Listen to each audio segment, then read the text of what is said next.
Fala turma, sejam muito bem-vindos a mais um Capita Cash.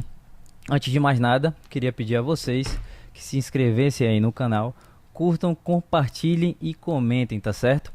Antes de mais nada, queria dizer que este episódio é patrocinado pela Move, a sua internet 100% fibra ótica. Você 100% conectado, seja estabelecimento comercial, empresa, residencial ou até um gamer.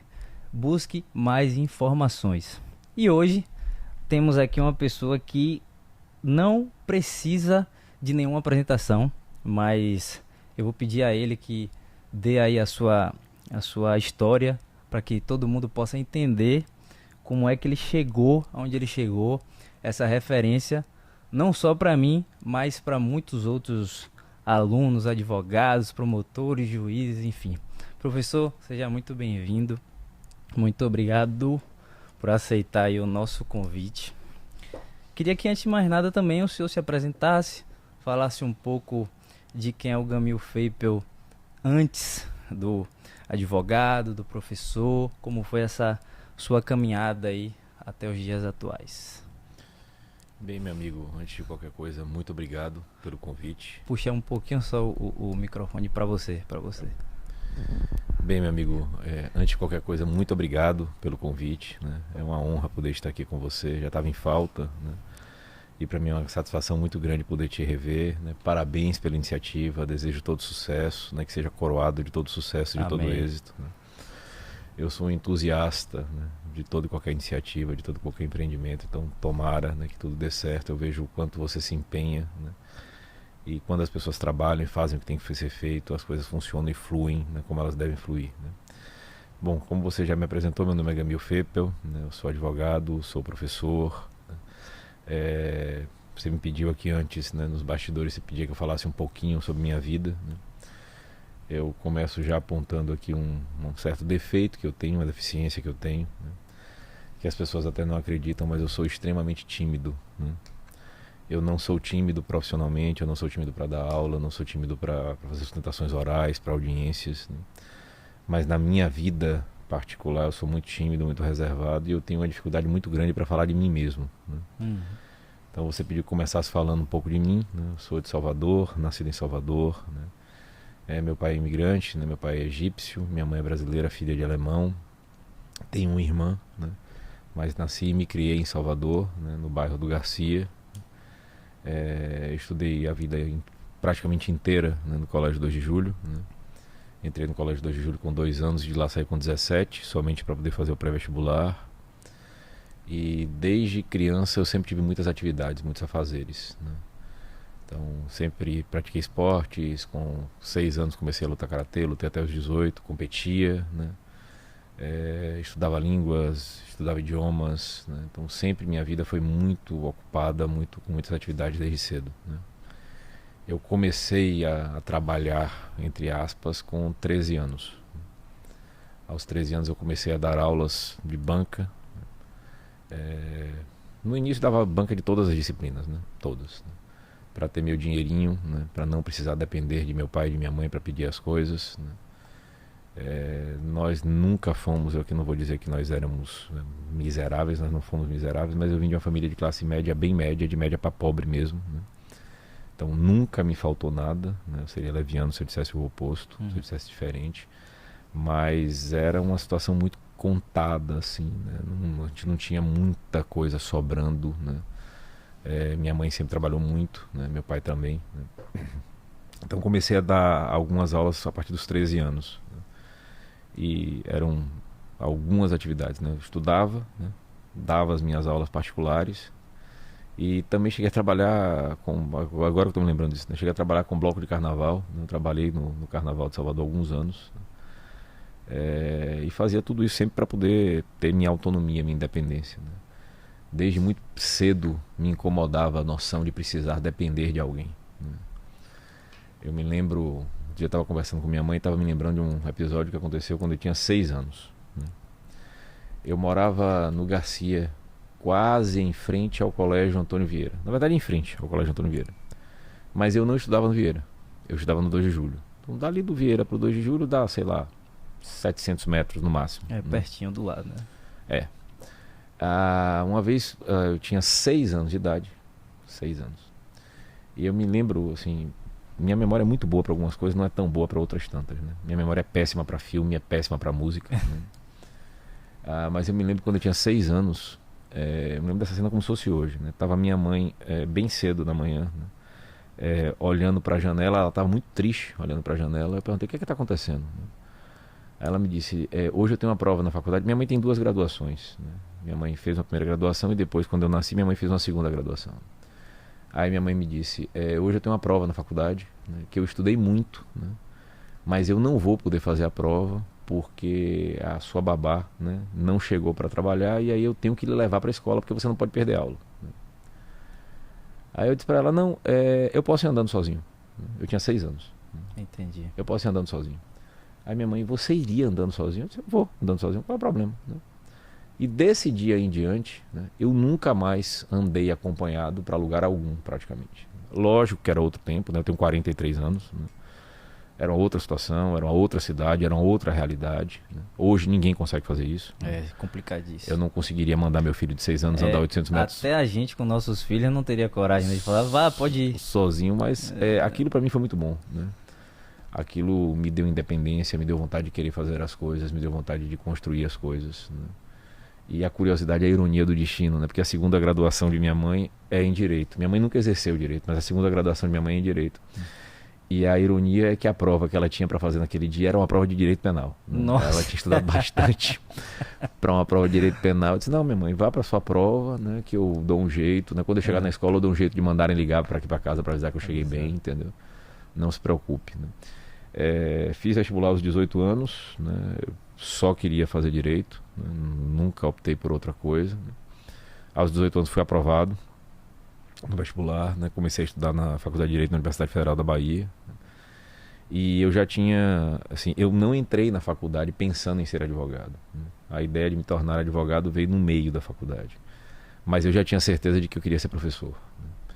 Então, desde que eu entrei na faculdade, além da faculdade, eu tinha também uma atividade paralela, porque eu continuava dando aulas, né? Dando aulas particulares e dando aula em cursos livres pré-vestibulares, né? Eu cheguei a dar aula ao mesmo tempo em 6 cursos E diferentes. estudar ao mesmo tempo. E estudar ao mesmo tempo, né? E eu, naquela época, assim, eu já tinha as minhas despesas, né? Já precisava comprar os meus livros, já precisava comprar as minhas coisas. Eu coloquei uma meta para mim que eu tinha que corrigir 600 redações por semana, né? Eu ganhava 60 centavos para corrigir cada redação. Nossa E eu tinha que corrigir 600 redações por semana. Era exatamente assim. Eu sempre fui muito planejado para as minhas coisas, né? Eu estabeleci uma meta que eu tinha que corrigir 100 redações por dia. Eu só deixava de corrigir redação no domingo. Então, além de estudar, e modéstia à parte, eu estudei muito, né? E estudo muito até hoje. É uma coisa que eu sempre faço questão de dizer para os meus alunos, meu amigo. Porque as pessoas às vezes pensam, né, que ser reconhecido é obra do acaso. Você começou me apresentando, dizendo que eu dispenso apresentações. Minha carreira, eu digo que nem começou ainda, ela está começando, né? Eu penso nisso todos os dias, minha carreira ainda está começando. Mas eu não consigo desassociar a carreira de esforço, de trabalho, né? Então, naquele momento, eu coloquei para mim mesmo, assim, eu vou estudar muito, né? Muito, né? Depois que me formei, me tornei professor da Universidade Federal, onde estou lá por 20 anos, e eu posso lhe dizer com absoluta tranquilidade, tive turmas maravilhosas, turmas excelentes. Mas a minha turma de graduação, eu nunca vi uma turma com tantas pessoas, com tanta capacidade, com tanta qualificação. Nunca vi, né? Formamos 67, né? E eu diria que todos são, sim, pessoas absolutamente capacitadas, extraordinárias. Então eu dividi a faculdade em estudo, né? Porque eu estudava muito, muito mesmo. As minhas aulas, nesses 6 cursos, né? A correção das redações, né? E também o estágio, né? Porque eu comecei a estagiar muito cedo, né? E do meio para o final da faculdade eu fui desacelerando, né, os cursos, porque não tinha como conciliar tantas coisas ao mesmo tempo. Eu sempre dormi pouco e nesta época eu desenvolvi o hábito que eu tenho até hoje, né? Eu durmo aproximadamente 4 horas e meia todos os dias, né? Desde lá para cá eu não consigo dormir mais do que isso, né? O corpo já acostumou, né? Já acostumou, porque era o tempo que eu precisava para poder corrigir as redações, né? Para poder bater minhas metas, né?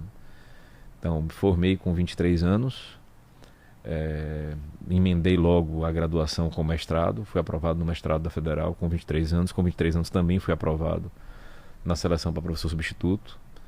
Com 25 anos eu defendi meu mestrado e com 25 anos abriu a vaga de penal para professor da faculdade. Fiz o concurso para penal, né? Passei no concurso penal. Aos 27 comecei o doutorado na Universidade Federal de Pernambuco, né? E ficava fazendo bate e volta, né? Eu saía de Salvador todas as quartas-feiras no voo, tinha um voo acho que 3h40 da manhã, né? Chegava no Recife às 4h20, 4h30. E aí eu tinha aula no doutorado pela manhã, né, das 8 às 12.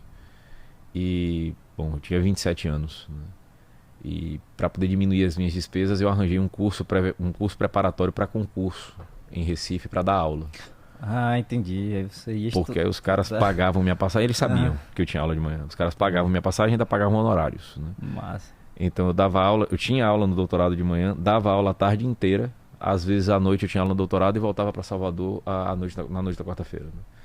Eu fiz isso aproximadamente durante 2 anos. Durante 2 anos. Eu fiz o curso todo de doutorado sem pedir licença da Universidade Federal. Eu só fui pedir licença faltando 6 meses para poder revisar minha tese. Aí, nos últimos 6 meses eu pedi licença. E desde que eu me formei, eu concilio a atividade de advogado com a atividade de professor. Mas eu sempre digo para os meus alunos e alunas, né, que existem professores que advogam e advogados que você sabe disso. Já ouvi muito isso. Existem professores que advogam e advogados que dão aula. Eu sou um advogado que dá aula. Minha principal atividade é minha advocacia. Os meus alunos e alunas sabem disso. O que não quer dizer, por óbvio, que eu seja desleixado ou descompromissado com as minhas atividades acadêmicas. De jeito maneira. Eu levo minha vida acadêmica muito a sério, porém, né, assim, obviamente, a advocacia, eu digo que o casamento com a advocacia é uma esposa ou marido, né, muito ciumento, né, que exige muita presença o tempo inteiro. E eu me realizo com essas duas coisas, tanto com o magistério quanto com a advocacia. Fantástico. Eu sou testemunha aí dessa sua dedicação, né, tanto quanto professor, até porque meu TCC da pós foi o senhor que corrigiu, né, então eu posso relatar isso com bastante competência, eu sei, né? E da mesma forma que não só eu, como todos os outros alunos e advogados sabem também do advogado que o senhor é lutador pelas causas, inclusive, dos advogados, né? Tantos outros casos aí que já até foram para a mídia e o senhor, com a advocacia, teve essa sem nenhum interesse em troca, foi lá defender a nossa classe, né? Então eu sou testemunha disso e agradeço em nome de todos aí que estão nos assistindo. Uma coisa que eu queria que o senhor pontuasse é que eu sempre disse assim, olha, advogar, quem quer advogar, querendo ou não, precisa ter um espírito de empreendedorismo ali, né? Porque às vezes as pessoas acham que advogar é simplesmente cuidar de processo e tal. Mas tem uma estrutura, né, que o senhor tem hoje lá, administrativa, escritório, funcionário, organização, né, tudo isso. E a primeira dificuldade que o advogado carrega, e que até quando o senhor abre perguntas lá no Instagram, uma das perguntas que eu vejo com bastante frequência é o quê? Abro o meu escritório ou vou trabalhar no escritório? Eu queria que o senhor comentasse um pouco sobre isso. O que é que o senhor acha sobre essa questão? Essa pergunta é bastante interessante. Antes de falar sobre a questão de abrir o escritório, advogar no escritório de alguém, eu sempre digo para as pessoas o seguinte, né? E eu inclusive tenho falado disso mais dando aula, né? Você começa a ficar velho, né? E aí você começa a ver os erros que você cometeu. Um dos erros que eu cometi é que eu me preocupei muito tempo em formar bons técnicos. Eu me preocupava com dogmática, com jurisprudência, mas em algum grau eu não me preocupava tanto, né, com outras coisas com as quais eu continuo me preocupando com técnica, mas hoje eu também me preocupo em trazer para as pessoas a realidade de outras situações. Uma das quais, que você tocou aqui, é a questão de preocupação com gestão. Na faculdade de Direito, pelo menos eu entrei e saí, eu não ouvi uma única vez a palavra gestão. Nem de tempo, nem organizacional, nem financeira, nem estratégica, nada.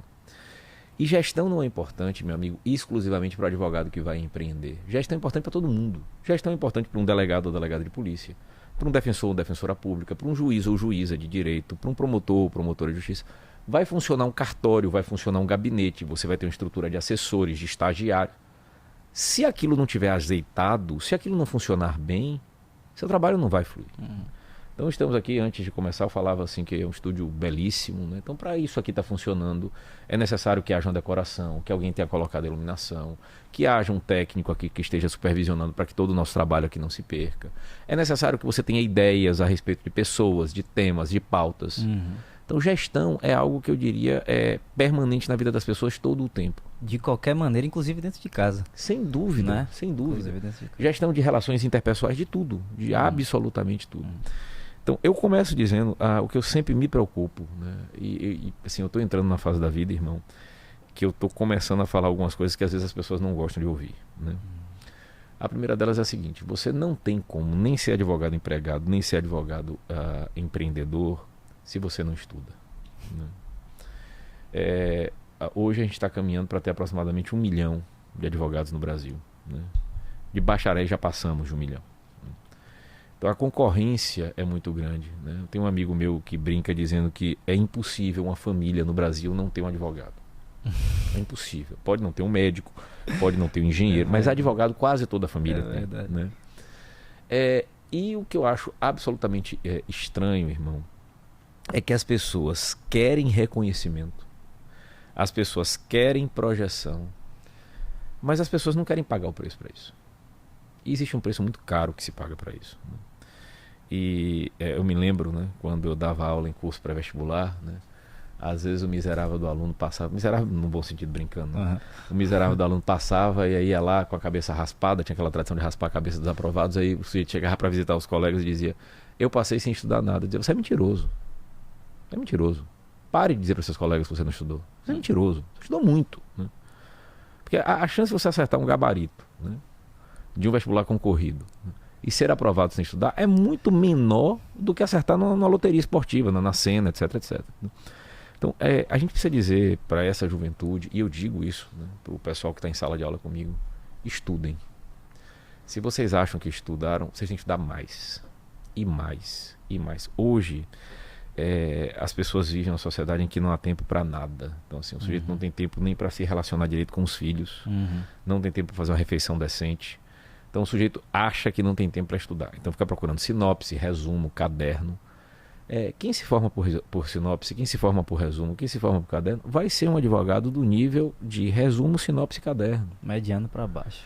Então existem 2 regras básicas na vida, né? Ou você se dedica muito e você pode ter um retorno, ou você não se dedica e você não vai ter retorno algum. O problema, amigo, é que hoje, e eu volto a dizer, acho que espaços como esse que você tem aqui são muito importantes para poder dizer isso, né? E se hoje essa nossa conversa aqui eu puder levar essa mensagem para uma pessoa que está em casa, já valeu a pena o fato de eu estar aqui. Hoje existe uma espécie de cultura da mediocridade. Então o sujeito estuda para ser aprovado. Então a média da faculdade é 5 ou 6, né?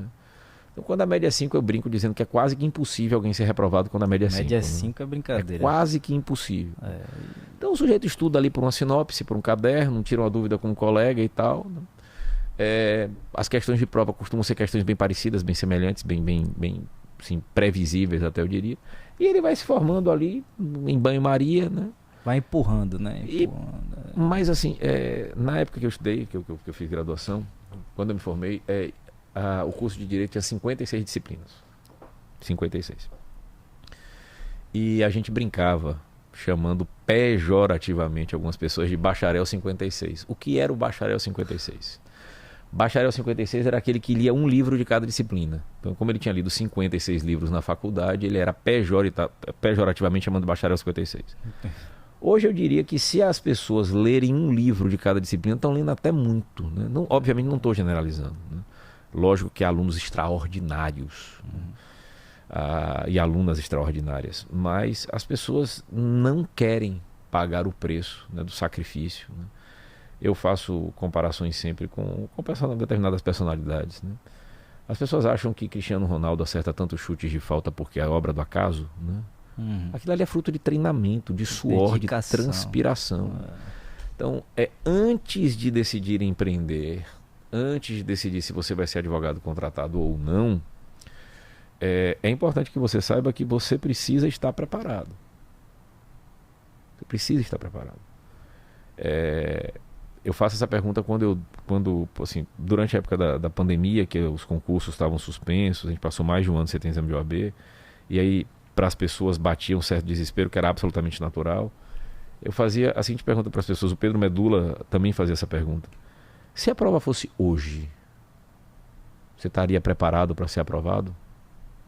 Não adianta você ficar reclamando que a prova não vem, porque se a prova vem e você não está preparado para ser aprovado, então prepare-se antes. Então, prepare-se antes para advogar. Em relação a essa, eu diria, discussão eterna, né? Se é melhor empreender ou melhor trabalhar no escritório de alguém, né?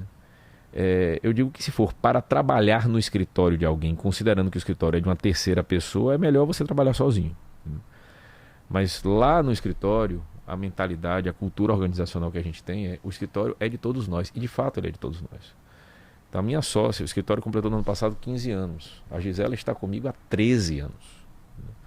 Então a Gisela é sócia patrimonial do escritório. Ao longo desse período aí, já passaram lá pelo escritório ao longo desses 15 anos, devem ter passado pelo escritório seguramente mais de 300 estagiários. Dos 300 estagiários que passaram, 2 se tornaram sócios patrimoniais do escritório. Se tornaram sócios patrimoniais por quê? Porque eles são bonitinhos, porque eles são agradáveis? Não, porque eles merecem ser. Então, hoje, as pessoas, eu sempre, assim, isso eu digo desde o primeiro dia quando as pessoas entram. Assim, você não vai dizer, eu trabalho para a Gamil, você trabalha com Gamil. O escritório não é meu, né? O escritório é nosso, né? Uma vez perguntaram desses boxes de perguntas e respostas para um advogado que trabalha comigo, né? Um associado que trabalha comigo, perguntaram para ele, quando é que você vai abrir seu escritório? E ele deu a seguinte resposta: eu já tenho meu próprio escritório. Bacana. Então, porque as pessoas precisam procurar um espaço onde o trabalho seja valorizado, onde bons valores sejam valorizados, né? Assim, a gente faz lá no escritório todo o sacrifício possível e imaginário para manter bons valores. Então vários advogados e advogadas nossas já fizeram pós-graduação fora, o escritório paga por isso, pagava a passagem, pagava o curso. Isso não é ótica de ser bonzinho, não. Aqui não é porque eu sou legalzinho, não. É porque assim, é necessário investir nas pessoas para que elas possam dar retorno. O retorno. Então, em relação a essa pergunta, eu digo para os alunos e alunas sempre: olha, procure um escritório onde você consiga enxergar que você tem um horizonte de possibilidade de se desenvolver, entendeu? Mostre a sua qualidade do seu trabalho, né? Eu brinco dizendo para as pessoas: olha, faça com que as pessoas criem uma dependência de você, entendeu? Saiba ocupar os espaços, né? O diabo, amigo, é que assim, eu brinco dizendo que o sujeito quer ser, eu brinco, né? Dizendo que o sujeito quer ser sócio na hora de entrar e empregado na hora de sair, porque eles acham que os sócios chegam às 11 horas da manhã, né? Quando das 5h30 já começa lá a se bater, quer ir embora, né? Eu sempre fui aliás, eu não posso mais nem dizer assim, eu sempre fui, né? Assim, durante muito tempo eu fui o primeiro advogado a chegar no escritório, sempre. Mas aí começou a trabalhar um advogado lá comigo. Assim, quando eu não tenho aula, eu chego no escritório sempre 7h30, né? 7h15, né? Aí eu comecei a chegar às 7h15 e o miserável começou a chegar às 7, né? Aí eu comecei a chegar às 6h45, ele começou a chegar às 6h30, né? Eu disse: amigo, vamos parar, né? Você já mostrou para mim, você tirou de mim o prazer que eu tinha de dizer que eu era o primeiro a chegar e o último a sair. Então vamos combinar aqui, você chega no horário que você quer, eu chego no horário que eu quero. E entendeu? tá tudo certo. E as coisas funcionam assim. Mas eu fico impressionado, e aqui não é falando mal, é estimulando as pessoas, dando o meu depoimento de vida. Eu tive 300 estagiários aí ao longo desses 10 anos, desses 15 anos. A gente tem inquéritos lá interessantíssimos no escritório, investigações, ações penais muito interessantes. Eu conto nos dedos das mãos, né? Quantas vezes um estagiário bateu a minha porta e falou assim: tem algum inquérito aí importante para eu ler? Porque as pessoas se acostumam a receber orientações. Então assim, é um negócio pasteurizado. Eu digo, pegue isso aqui e faça tal coisa. A pessoa pega, faz e devolve. Eu sei como é isso. A gente tem que se habituar, a gente tem que se ambientar a fazer mais. Mais do que se espera da gente. Estar disponível. Né? Hoje, para quem está começando a advocacia, existem ferramentas que não existiam na época que eu estava exatamente começando. E toda ferramenta pode ser boa ou ruim. Então você tem uma ferramenta extraordinária aqui, de conteúdo. Né? Então hoje existem redes sociais que ajudam. Né? Mas da mesma forma que eles podem ajudar, eles podem atrapalhar. Então eu falo para os meus alunos e alunas, gente, final de semana é sua vida. Seu cliente não precisa saber que você toma um uísque no final de semana, que você bebe cerveja, que você gosta de dançar. Não precisa. Você quer ter uma rede só para parentes e amigos? Crie. Mas a sua rede, ela vende a sua imagem. Então, nos mínimos detalhes, a gente se apercebe das coisas. E assim, quando as pessoas me perguntam, né, é uma pergunta que sempre me fazem também no Instagram, me fazem na vida, né, sempre. Né? Na sua opinião, o que faz um bom advogado?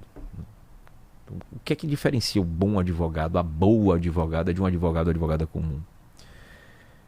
Eu sempre digo para as pessoas, a gente tem uma sessão de treinamento lá no escritório quinzenal, eu sempre digo para as pessoas o seguinte: seja para o outro o advogado que você queria ter para você. A receita é bem simples. É verdade. Então, minha filha está com 11 anos, quando minha filha teve 4 anos, ela teve uma crise de apêndice, precisou ser operada aos 4 anos, né? Teve que tirar o apêndice. E aí a médica estava me falando, olha pai, fique tranquilo, viu? Porque assim, a primeira cirurgia que um cirurgião aprende a fazer é apêndice, é a cirurgia mais simples que existe. Eu disse, eu compreendo, doutora, absolutamente, eu compreendo o que a senhora está dizendo, mas assim, a filha que vai ser aberta, no caso, é a minha, né? Eu preferia me abrir 1000 vezes sem anestesia do que abrir a ela, né? E naquele momento, era uma cirurgia de apêndice. Eu disse, olha, me perdoe, eu quero saber quem é o melhor cirurgião que pode existir, né? Para poder operar minha filha. Então, quando você procura um advogado, né, ou advogada, advogar significa falar pelo outro. Né? O sujeito não tem capacidade técnica para poder falar, ele te contrata para você ser a voz dele. Você tem que ser a melhor voz possível. E você não tem como ser a melhor voz se você não conhece a boa doutrina, se você não conhece a jurisprudência, se você não vai no detalhe do caso. O que diferencia processos, o que diferencia atores processuais é a capacidade de ir no detalhe. Então não existe, irmão, dar uma lidinha no processo. Processo você não dá uma lidinha. Processo você precisa escancarar, rasgar, ler, reler, refletir, pensar, repensar, maturar o processo. Eu brinco dizendo assim, ruminar o processo. Eu fico impressionado, o sujeito pega um processo e faz assim, né? Na época o processo era de papel, li o processo. Pelo amor de Deus, aquilo, atrás de um processo existem vidas, existem desejos, existem anseios, existem amores, existem frustrações. Eu digo sempre, eu disse isso inclusive na turma que eu fui para a NIF na Federal, quem trabalha com direito escreve e reescreve histórias de vida. A pessoa, quando procura um advogado, está confiando a ele uma história de vida. Isso é uma responsabilidade extraordinária. Verdade. Que não pode ser banalizada. Não pode ser tratada com desdém. Processo não é mais um. Por mais simples que um processo aparente ser, você precisa ser intenso. Quando eu comecei a atuar com direito, né, nessa fase de transição de parar de dar aula e corrigir redações para atuar com direito, eu comecei fazendo defesa de trânsito, impugnações de defesa de trânsito. Né? Eu já ouvi algumas histórias dessas.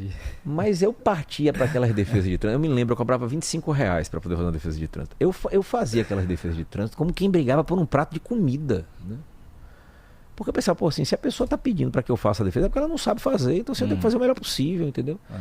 E a receita é essa, né? Se um dia seu pai, sua mãe, alguém precisar de um advogado, seja para os seus constituintes o advogado que você gostaria que sua mãe tivesse. Então, se você está sendo para seu constituinte o advogado que você gostaria que sua mãe tivesse, você está no caminho certo. Você pode ficar tranquilo, né? Que Sem você está dúvida. fazendo sua parte. Sem dúvida. Eu vejo, professor, assim, principalmente esses últimos anos, assim, a juventude, principalmente, eu acho que a internet, enfim, o acesso exacerbado de informação, tudo isso, é, eu enxergo duas questões. Uma é o imediatismo, né? Assim, muito forte. E a outra, que é o que o senhor pontuou, assim, as pessoas ficam esperando uma ordem, uma determinação para fazer algo, né? Uma vez eu falei com o estagiário também lá no escritório, assim, inclusive eu estagiei com o Pipico, né? O famoso Pipico. E é, aprendi muito com ele também. E é o seguinte, eu disse pro estagiário assim, falei, ó, você tem que... As pessoas têm uma cultura de querer ganhar mais para fazer mais. Mas na verdade é o inverso. Faça mais que o retorno vai ser maior também, né? Então é exatamente o que você estava falando, assim, as pessoas ficam... Você contrata uma pessoa hoje, um funcionário, qualquer que seja, ele... Ó, você vai fazer uma vírgula. Pronto, ele só vai fazer aquela vírgula ali. Ele não vai fazer um ponto a mais, ele não vai fazer nada a mais. E se você pedir, ainda vai dizer, eu não tô ganhando pra isso. Então existe essa dificuldade, as pessoas ficam muito assim, agarradas aí, se não querem evoluir, esperando primeiro o retorno para depois produzir, que é um caminho totalmente equivocado. Mas o imediatismo que eu vejo, principalmente nos jovens advogados, etc., que eles querem sair da faculdade e falar assim, eu vou virar doutor Gamil, vou me especializar em direito criminal, fazer uma pós, estudar e pronto. E aí vou virar um advogado de excelência, reconhecido nacionalmente, etc. e pronto. E aí saem da faculdade e caem no mundo, né? Que não é fácil, a realidade não é simples assim, o mercado realmente não é um mercado fácil, mas existe um caminho que não é uma fórmula mágica que muitos procuram. O que o Dr. Gaminho fez para chegar onde ele chegou, né? Quer dizer, o senhor pagou o preço e pagou um preço caro para chegar onde chegou, não foi fácil, mas as pessoas não estão dispostas a fazer isso, né? E aí vem essas perguntas, né? Por exemplo, abro o escritório e aí como é que eu faço para ganhar cliente? Como é que eu vou sustentar o escritório? Vou ficar bem, enfim, né? Tem todas essas questões. E eu vejo que é uma dificuldade que o jovem advogado tem, não só pela questão de não estudar, infelizmente a gente, né, vê muita gente inclusive se formar e não ter condições de tirar o AB. Eu conheço gente que formou até no mesmo tempo que eu, e até hoje não tem OAB, né, ou até antes de mim, né, e fica nessa mediocridade no sentido de esperar cair do céu, esperar que venha um retorno sentado no sofá, né. Então, eu acho que essa pergunta, quando o senhor recebe também, é bem isso, assim, abra um escritório e vai dar tudo certo, eu vou ficar bem, ou vou trabalhar em outro escritório, vai ser melhor para mim. Eu vejo muito isso também. E nessa organização de abrir um escritório, enfim, como foi que o senhor decidiu? Em que momento o senhor tomou essa decisão? Seguinte, não, agora está na hora de eu abrir meu escritório. Quando foi que o senhor percebeu que não, agora tá na hora de eu abrir meu escritório? Qual foi o estalo? Bom, vamos falar aqui, eu estou vendo que a sua preocupação é falar sobretudo para o jovem advogado, para aquele que está chegando no mercado, né? Eu começo dizendo o seguinte, as pessoas precisam perder um pouco do romantismo, né? Porque o sujeito assiste muito filmes, assiste a muitas séries, né? E aí ele vê insultos, o sujeito nem formado em direito da noite pro dia, andando com ternos caríssimos de helicóptero em Nova York. Eu brinco dizendo Mike Ross e Annalise Keating não existem na vida real, né? As pessoas precisam se dar um pouco de tempo, né? E obviamente, né, isso é até física, né? Assim, a física explica isso, né? Para você tirar um corpo da inércia, você precisa de mais força no início. Depois que o corpo está no movimento, né, ele vai ali no movimento uniforme, no movimento uniformemente variado, mas assim ele vai andando. Mas tirar da inércia é o mais difícil, que é o início. E nesse início, normalmente as pessoas têm cobrança de todo mundo. Tem cobrança do pai, da mãe. Não, já lhe dei régua e compasso, você está formado. Agora se vire. Tem a autocobrança. E aí, o que eu falo em relação à advocacia é o seguinte: se o sujeito for parar para estudar para um concurso, por exemplo, um concurso de ponta, né, juiz federal, procuradora da República, delegado federal, defensora pública, enfim, depois de graduado, ele vai demorar aí uns 2, 3 anos para ser aprovado, porque o estudo para concurso é diferente do estudo de graduação. Tá? Então, assim, para ser aprovado num concurso de ponta, o sujeito precisa de 2 a 3 anos. Quando passa rápido, porque acontece de o sujeito estudar 4 anos, 5 anos, isso é comum. Uhum. Muito. Agora, a pessoa quer advogar e já quer ter o retorno 2 dias depois de formado. Então, quando eu montei meu primeiro escritório, né, eu montei meu primeiro escritório com 6 colegas de faculdade. Né? Eu me lembro como se fosse hoje, cada um tinha que botar. E, assim, eu montei o escritório, eu não estava formado ainda, estava perto de formar. Cada um tinha que pagar R$ 100 por mês para poder deixar as despesas do escritório, pagar aluguel, luz, essas coisas. Né? Não, obviamente não tinha secretário nem secretária, não tinha apoio administrativo, nós nos revezávamos, né? Sim, cada dia um ficava lá de plantão atendendo telefone. Não tinha telefone, não tinha nada, né? E eu me lembro, e até brinco dizendo isso, assim, no início o telefone do escritório não tocava, né? E quando tocava era minha mãe para perguntar se eu tinha almoçado. Né? Então é necessário que você tenha um certo... E aí voltamos à questão da gestão, né? Gestão de tempo. Então, estabelecer metas, mas metas viáveis. Não adianta você colocar uma meta que porque em 1 ano eu vou montar o escritório, em 2 anos eu vou ser pós-doutor, em 3 anos. Não adianta. Coloque metas que sejam ousadas, mas ao mesmo tempo ousadas e viáveis. Porque quando você coloca uma meta inexequível, aquilo gera para você uma sensação de frustração. Então, quando eu estudo, assim, meu método de estudo, desde que eu me entendo por gente, é o mesmo. Né? Eu estudo sempre 50 minutos e faço 10 minutos de pausa.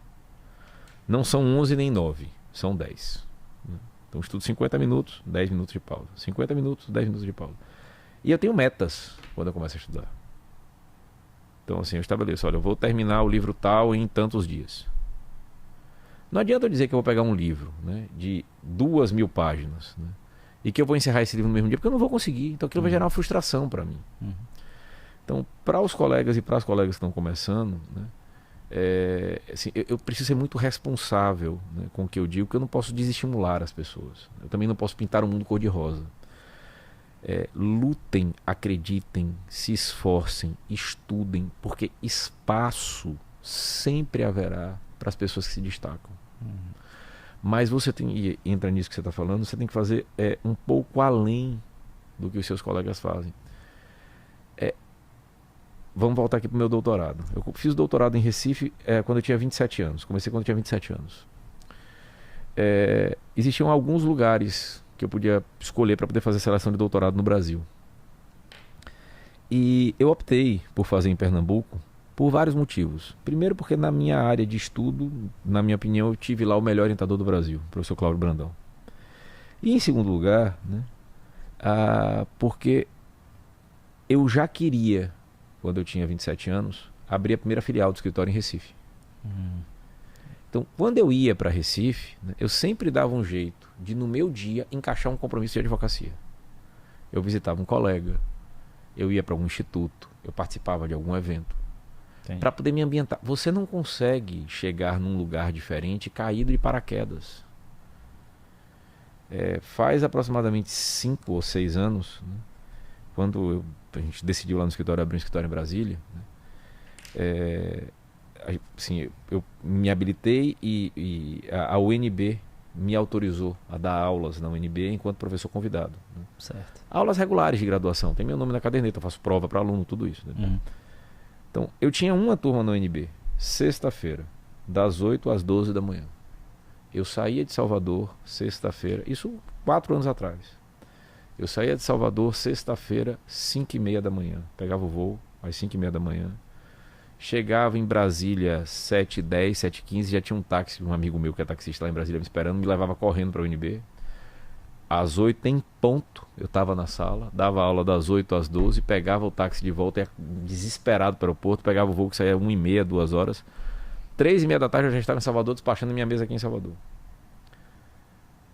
E à noite ia dar aula também. Não foram poucas as sextas-feiras que eu pensei assim, rapaz, hoje eu não vou não, eu tô cansado. Tá chovendo, pô, preguiça, vou dormir um pouquinho mais. Hoje eu não vou não, vou inventar uma desculpa. Né? Não foram poucas as vezes não. né? Mas eu tinha um compromisso, né? E não só eu tinha um compromisso, mas o compromisso também era pelo fato de que eu queria chegar em Brasília, eu queria levar o escritório em Brasília, eu queria que as pessoas soubessem quem eu era. Então, você não... Assim, isso é um planejamento, isso é uma estratégia, né? Uhum. E aí depois, quando o escritório abre e começa a funcionar, aí alguém vai dizer, não, porque fulano de tal, ou Beltrano de tal, que é o discurso comum, né? Fulano de tal deu sorte. Não, não foi sorte não, meu caro. Foi acordar 4 horas da manhã, cansado, uma vez com sua filha com febre, mesmo assim você foi. Uhum. Entendeu? Então, é isso que a gente tem de ter em mente, entendeu? Então, se você que está me assistindo aí agora, você, meu querido, minha querida, que está me assistindo aí agora, acha que você está se dedicando, acredite, você pode se dedicar mais, né? Você pode fazer mais, você pode lutar mais, né? E tenha um pouco de paciência com você. Eu sempre falo isso, você seguramente lembra disso nas aulas, eu sempre digo isso aos meus alunos. Você leva muitos anos para construir um nome e segundos para destruir. É verdade. A capacidade, até a química explica isso, né? A entropia negativa, a entropia positiva, né? As coisas que a gente vai aprendendo, a gente vai esquecendo, né? A capacidade das coisas se desfazerem é muito mais fácil do que as coisas se fazerem, né? Então tenha um pouco de tempo, estabeleça metas viáveis, tenha equilíbrio nas coisas. Então você não precisa, se você não tem condição no primeiro momento de montar um escritório, não tem nenhuma vergonha de trabalhar em regime de coworking, de alugar um espaço, de pedir a sala de um colega emprestado para poder usar. Quando você for abrir um escritório, abra um escritório dentro das suas possibilidades, não gaste mais do que você pode. Tenha as suas redes sociais, tenha um cartão corporativo, né? Então, a gente lá no escritório fez coisas simples, né? Uhum. Então, a gente fez aqui um cartão virtual, né? Com todas as redes de todo mundo. Então, ele manda meu cartão, se você clicar no meu cartão, já vai para o Instagram, já vai para o LinkedIn, já vai para o e-mail, né? Já vai para num único cartão virtual. Já vai para o site do escritório, já vai para o canal do Telegram que eu dou dica, eu gravo dicas diárias para os meus alunos e alunas, entendeu? Então, estabeleça metas viáveis, vá aos poucos, né? Saiba que você está começando a construir uma carreira e que o retorno virá. É exatamente isso que você está falando, né? Então, trabalha, que o retorno virá, né? Eu me lembro, assim, durante muitos anos eu pratiquei karatê, o karatê me ajudou em muita coisa na vida, né? A mim também. Me ajudou a ter resiliência, me ajudou a ter perseverança, Disciplina. me ajudou a não me desesperar diante das situações, por mais difíceis que elas sejam, né? E houve uma época que eu competia muito, né? Competi muito, né? E às vezes, assim, tinha 5 campeonatos no ano, né? Brasileiro, Norte-Nordeste, não sei das quantas, PTT Patatá. E eu pensava assim, não, eu vou treinar para esse campeonato, né? E perdi vários campeonatos, como ganhei outros tantos, né? E aí eu me apercebi que era melhor fazer o seguinte, olha, é melhor treinar sempre e estar preparado sempre. Porque quando aparecer o campeonato, você já vai estar pronto. E aí, assim, antes de fazer isso, eu perdia muito mais do que ganhava, né? Depois de fazer isso, não é que eu ganhei sempre não, né? Porque é outra coisa que as pessoas às vezes têm a falsa vaidade de querer dizer que ganham sempre, que são melhores do que são. Não, a gente perde muito, né? E é necessária a perda também, né? E quando você perde, você aprende, você melhora, né? Então, assim, preparem-se sempre, estejam preparados. Eu fiz um curso de gestão com um professor extraordinário. Quando a gente entrava no curso, a primeira coisa que o sujeito fazia era todo mundo deixa o celular lá de fora. A menos que alguém esteja aqui, né, com a mulher para parir, né? Todo mundo celular do lado de fora. Porque se você não pode estar aqui, estando aqui, você não deve estar na sala. Então, eu fico vendo a pessoa fazendo audiência e está no WhatsApp. Lógico, você pode estar fazendo audiência, fazendo uma consulta de jurisprudência de um assunto que surgiu no meio da audiência. Você pode usar o celular como uma ferramenta de trabalho. Uma vez até comentei com um aluno meu, você estava fazendo audiência, aí postou assim, escreveu mais uma para a conta. Eu disse, não faça isso. Rapaz. Para seu cliente não é mais um. Seu cliente não é mais um. Entendeu? Seu constituinte não é mais um. Outra coisa, você está no ambiente de audiência, aconteça o que acontecer, toque fogo, você tem que estar ali 100%. Mergulhado. Ouvindo, vendo, enxergando, né? Olhando tudo, né? Olhando numa visão panorâmica mesmo, né? Tendo uma visão periférica das coisas que estão acontecendo. Você tem que estar ali, aquilo é o seu compromisso. Aquilo é o momento do seu dia. Então, eu sempre sou cuidadoso com as palavras, né? E eu digo para os jovens e para as jovens: acreditem, lutem, estudem, se especializem, né? Tenham paciência, né? Então a gente lá no escritório, por exemplo, né? Quase nunca a gente contrata advogados que a gente não formou. Quase nunca. Porque é algo parecido com aquilo que você está dizendo. Então, assim, o sujeito chega, assim, ele acha, né? Que eu brinco dizendo que eu conheço verdadeiros gênios ensimesmados, né? O que é um gênio ensimesmado? É um gênio que só ele sabe que é gênio, né? Então, ele chega num grau lá tal, né? Eu me lembro que uma vez, assim, eu ia para um estagiário fazer um relatório de um negócio. Aí, um relatório de inquérito policial. O inquérito tinha 40 páginas. O rapaz olha para mim e pergunta: isso é para quando? Eu disse: para hoje, né? 40 páginas para hoje, né? Ele: professor, isso era tipo 3 horas da tarde. Professor, mas vai porque às 6 horas eu tenho um jogo de tênis. Eu disse: irmão, desculpe, assim, se eu tivesse lhe passado às 5h30, você me dissesse que tinha que sair às 6 horas, eu já ia ficar um tanto a quanto perplexo, né? Mas eu estou lhe pedindo para você fazer isso em 3 horas. Será que você não consegue fazer? Eu não estou pedindo para você um relatório de um inquérito que tem 40 páginas. Sentido de conteúdo deve ter 12, né? Porque o resto é certidão, portaria, não sei das quantas. Você não consegue fazer isso em 3 horas? Então, quando eu era estagiário, né, eu fazia o possível e impossível, né?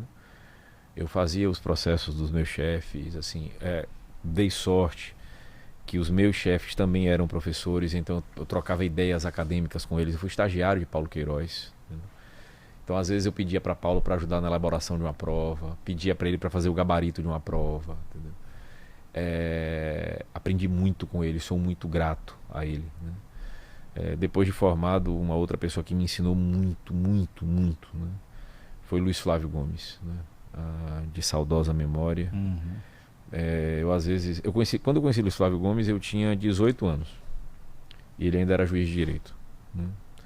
Então eu não conheci o Luiz Flávio popstar, né? Como ele foi, né, nos últimos tempos. Que nunca fez, assim, ele nunca se tratou como popstar, ele sempre foi de uma simplicidade absurda. Mas eu conheci Luiz Flávio juiz de direito. Quando Luiz Flávio montou o primeiro site de direito penal do Brasil, porque não existiam sites de direito penal. O primeiro site de direito penal do Brasil que montou foi Luiz Flávio, chamava-se direitocriminal.com.br. Esse site foi inaugurado com um artigo meu. Ele mandou um e-mail para mim: Gamil, aquele seu artigo que você foi premiado no congresso tal e tal, me manda aqui, por favor, que eu vou montar um site e a gente vai abrir com o seu artigo. O primeiro site o primeiro artigo do site foi meu. Sim. Eu aprendi muito com o Luiz Flávio, muito. Eu às vezes pegava o Luiz Flávio no hotel, ele vinha aqui para Salvador para dar uma palestra e tal. Não, professor, eu levo no aeroporto. Eu digo: Gamil, mas é 3 da manhã, 4 da manhã, eu lhe levo no aeroporto.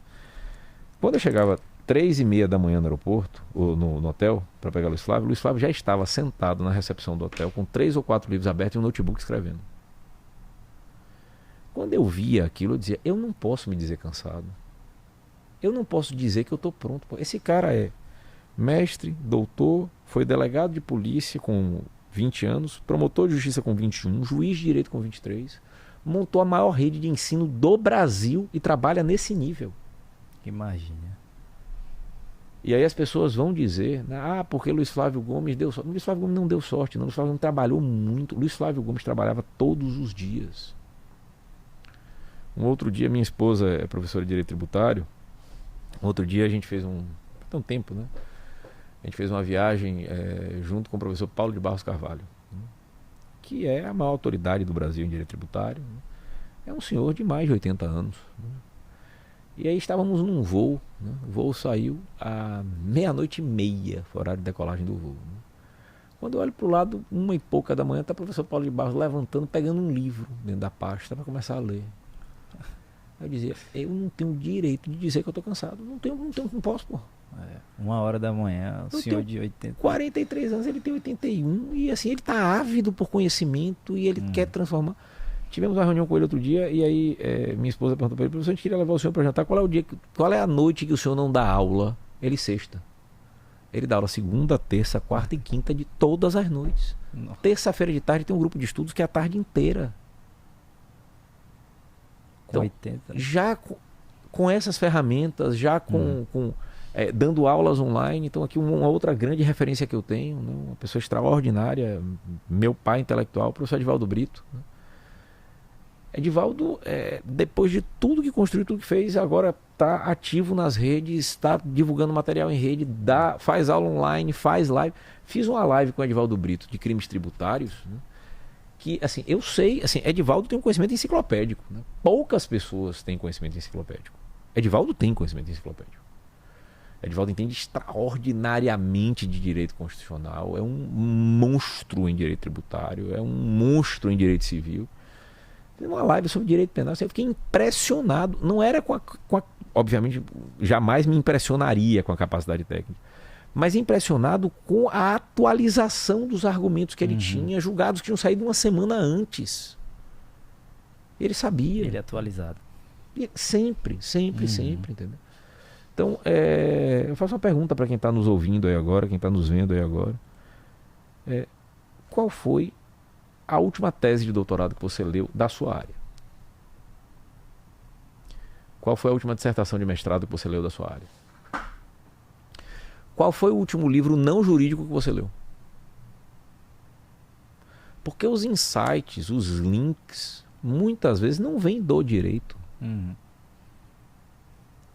Então, aí as pessoas vão dizer, mas o mercado está fechado, mas o mercado é difícil, mas a concorrência é isso, a concorrência é predatória. É predatória. Não é fácil, não. O mundo é isso. Muitos escritórios pagam salários ruins. Reconheço que muitos escritórios pagam salários ruins. Lá no escritório a gente tenta, na medida do possível, fazer assim, algo até completamente fora da realidade de mercado. Então todos os advogados têm carteira assinada, têm os direitos, todos os trabalhos assegurados. Isso não tem uma benevolência da nossa parte, não. A gente tenta remunerar acima do mercado. Os advogados têm participação nos lucros das causas, entendeu? Então, mas as pessoas precisam querer isso, precisam se dedicar a isso, ansiar por isso, né? E eu digo, né, assim, acreditem, sonhem, lutem, vivam, né? Que as coisas vão dar certo. Vão dar certo. Aí as pessoas dizem assim, na minha família eu não tenho ninguém na área jurídica. Na minha família eu tinha. Minha mãe era formada em direito, mas minha mãe nunca advogou. Né? Então era como se eu tivesse, mas não tivesse. Né? Como outros tantos colegas, para não ficar falando aqui em mim, outros tantos professores, outros tantos colegas, advogados, advogadas, funcionários públicos concursados, né? Posso estar aqui sem número deles, né? Fábio Roque não é da área jurídica, né? Tantos e tantos professores e professoras. Josiane, minha esposa, não é da área jurídica. A família não era da área jurídica. Sim. Então tantos e tantos professores e professoras, né? Advogados e advogadas que conseguem projeção, conseguem construir o nome, mas conseguem com muito sacrifício. Eu fico vendo Josiane em casa, né? No final do ano, Josi se dedica a atualizar o manual dela de direito tributário. Né? O manual que tem 2.000 páginas. Até dei de presente para um amigo meu que é professor de penal. Nós demos de presente para ele, ele falou para ela: minha querida, você precisa tirar o nome disso aqui, não pode ser manual. Né? Um negócio com 2.000 páginas não pode mais ser um manual. Né? Tem que ser outra coisa. Então, mas eu vejo assim, são noites e noites em claro. Ela separa um mês para poder atualizar o livro.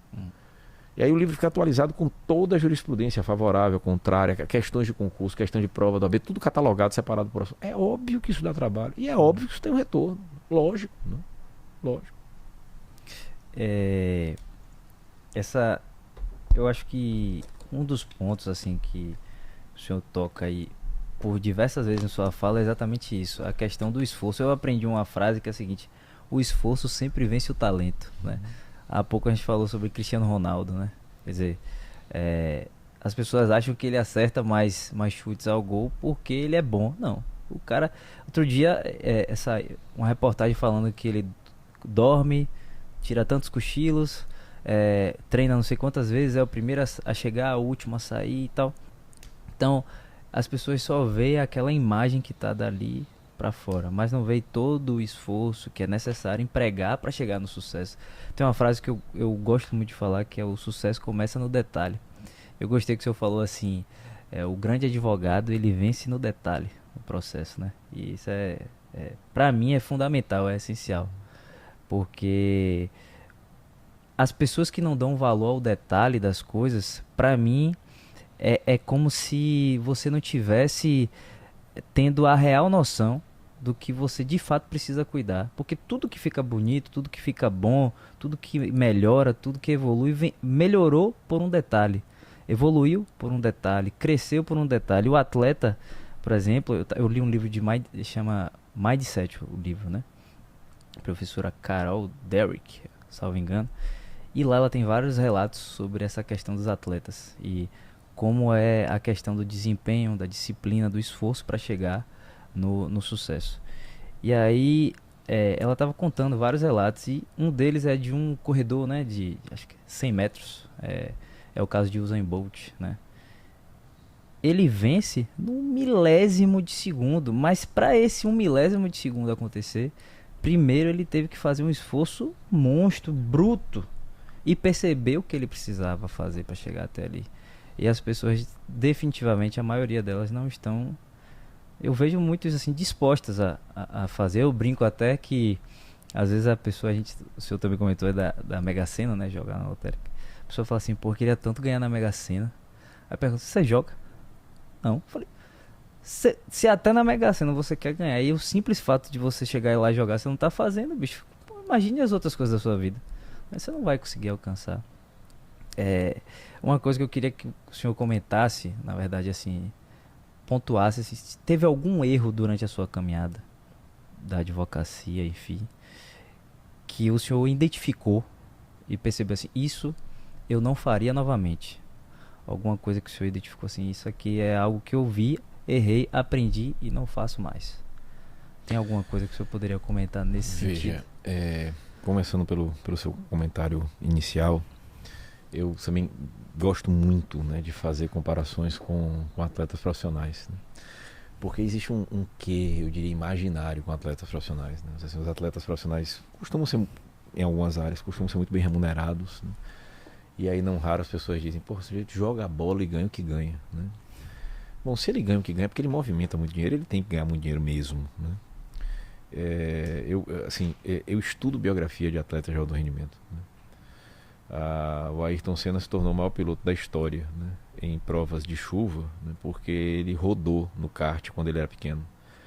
E aí todas as vezes que chovia ele corria por kartódromo porque ele queria correr na chuva, né, para aprender a andar na chuva, né. O Michael Jordan diz, né, que ele errou todos os arremessos que ele não fez, né. Saiu inclusive um seriado aí, um episódio, né, falando da carreira dele, o quão sacrificante foi para ele, para aquele time todo do Chicago Bulls, aquele time inesquecível do Chicago Bulls. Cristiano Ronaldo, na pandemia, você via alguns atletas assim contratando um fisioterapeuta para poder trabalhar, treinar em casa. O cidadão arrendou um estádio, né, para poder treinar. Então, para não perder tempo de bola, para não perder, o sujeito arrendou um estádio. Aí vão dizer, não, mas ele é milionário, beleza. Outros tantos são milionários e não arrendaram um estádio para treinar, né? E no detalhe você vê as coisas, né? Questão do detalhe, né? Uma vez eu ouvi a entrevista, se não me engano foi do Júlio César, que era goleiro da seleção brasileira, foi goleiro da seleção brasileira, e aí perguntaram para ele, era uma época que a Inter de Milão tinha uma defesa que era metade argentina, metade brasileira, né? Perguntaram para ele, vocês se comunicam como em campo? Ele, em italiano, porque na Europa nós falamos o idioma do lugar que a gente está sempre, né? Então Cristiano Ronaldo jogou na Inglaterra, falava inglês, jogou na Itália, falava italiano, jogou na Espanha, falava espanhol, né? Então assim, eu me lembro de uma vez, e ele é notável, né? Na minha opinião, assim, fora da curva. Talvez não, seguramente ele não é o atleta mais talentoso, mas ele é o atleta assim, que dá mais resultado, né? Uma vez eu me lembro um jornalista, uma criança, né, a japonesa, estava tentando falar em português, todo mundo debochando do menino. Vocês estão debochando dele porque ele está tentando fazer o melhor dele, né, para poder falar no meu idioma. Vocês deviam estar se envergonhando disso, né? Então, em relação a erros, né, eu penso que todas as pessoas erram, né? Felizmente até hoje assim, eu nunca, e que continue assim, eu nunca errei em um processo, né? Uhum. Obviamente não quer dizer que eu ganhei todos os processos, Uhum. né? Mas graças a Deus, assim, eu nunca cometi nenhum erro no processo, nunca perdi um prazo, enfim, tá?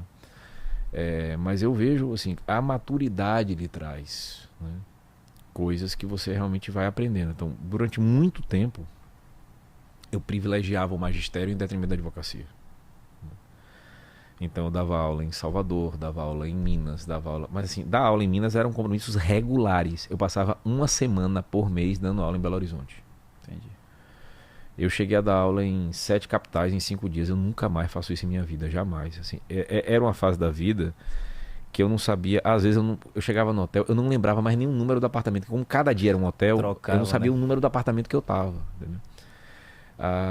Isso em algum grau, num determinado momento, isso chegou a ser ruim, né? Outra coisa que eu tenho investido, e estudado e pesquisado, né, é questão de gestão de pessoas, né?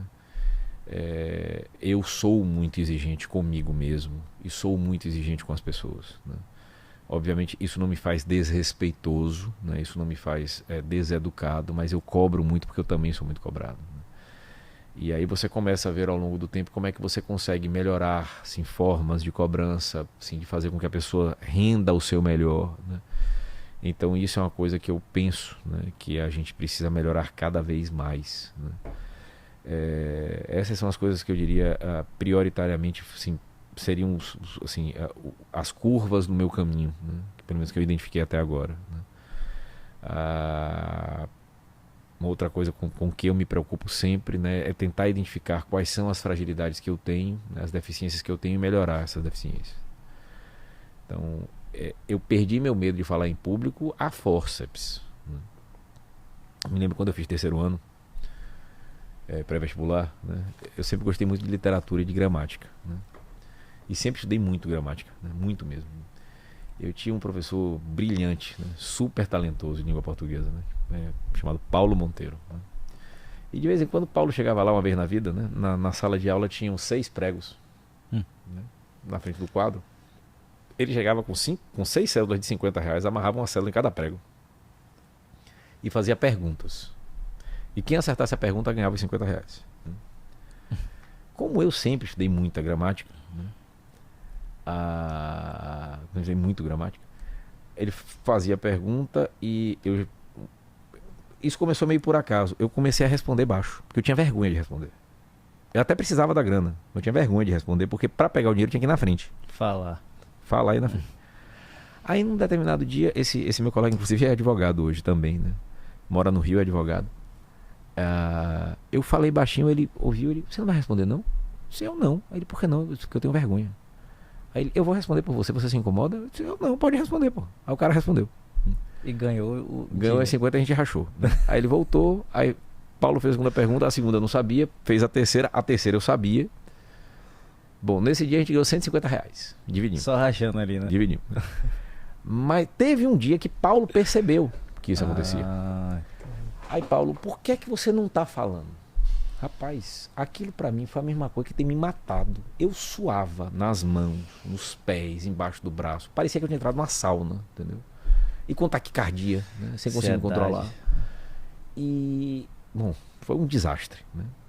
Bom, eu fiz vestibular. Isso já era no terceiro ano. Eu fiz vestibular, passei no vestibular, fui chamado por 2 professores para poder ser monitor deles, né, no colégio onde eu fiz terceiro ano, né? Fui chamado pela professora de redação e fui chamado pelo professor de história, né?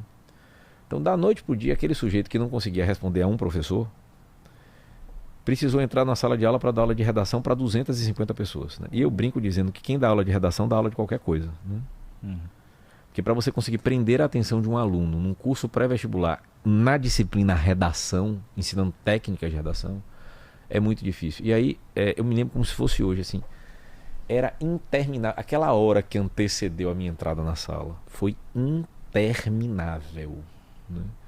Parecia que o mundo ia se acabar e aquela hora não ia chegar. E eu pensava comigo mesmo: eu preciso controlar minhas emoções. Eu não posso, né, gaguejar, eu não posso demonstrar fraqueza, eu não posso ser trêmulo na frente das pessoas, né? Então, quando você pergunta quais foram os erros existem para que a gente possa reposicionar as coisas, para que a gente possa reorganizar as coisas, né? Como eu falei, eu sou muito organizado, então eu tenho muito tempo para minha família e tempo de qualidade com minha família, né? Então não adianta você estar com seu filho, sua filha, você mexendo no celular, né? Aí você fica reclamando para seu filho: você mexe muito no celular. Bom, criança faz por exemplo, né? Então eu luto karatê com meu filho, eu brinco com minha filha, a gente conversa, né? Eu boto pra dormir, escovo o dente, pergunto como foi na escola, né? Assim, É um pai participativo, né, professor? busco criar mapas mentais pra eles. Eu sempre digo pra eles: vocês não precisam ser melhores em nada. Uhum. Você precisa fazer o seu melhor. Eu não quero que você seja melhor do que ninguém. Não quero que você fique condicionado a competir com as pessoas, mas eu quero que você faça o seu melhor. Então, se você fez um desenho, esse é o melhor desenho que você pode fazer? Não, não é. Então vá lá e faça o melhor desenho que você pode fazer. Este é o melhor desenho que eu posso fazer. Bom, então tá ótimo. Se esse pra mim é o melhor desenho que você consegue construir, pra mim tá ótimo. Entendeu? Durante um tempo também, dentro desses erros, né? Que é uma coisa que eu também tenho feito questão de falar, né? Eu também negligenciei muito com minha saúde, né? Eu sempre tive tendência a ganhar peso, né? Desde criança, né? Então eu cheguei a pesar 140 quilos, né? E hoje eu vejo o quanto, não é uma questão de estética, né? Não é estética, mas o quanto isso reflete para tudo, para disposição para trabalhar, para atenção, para foco, né? Então, assim, eu sei que eu sou uma daquelas pessoas que vai morrer lutando contra a balança. Magro, magro, magro, esquelético, esquálido, eu nunca serei. Entendeu?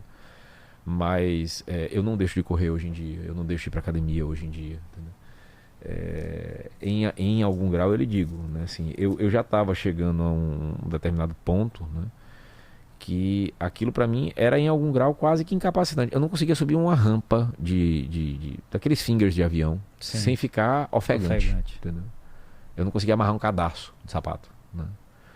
Então, aí quando eu comecei a ver, não, isso aqui pra mim tá se tornando um incapacitante, então tem que mudar, né?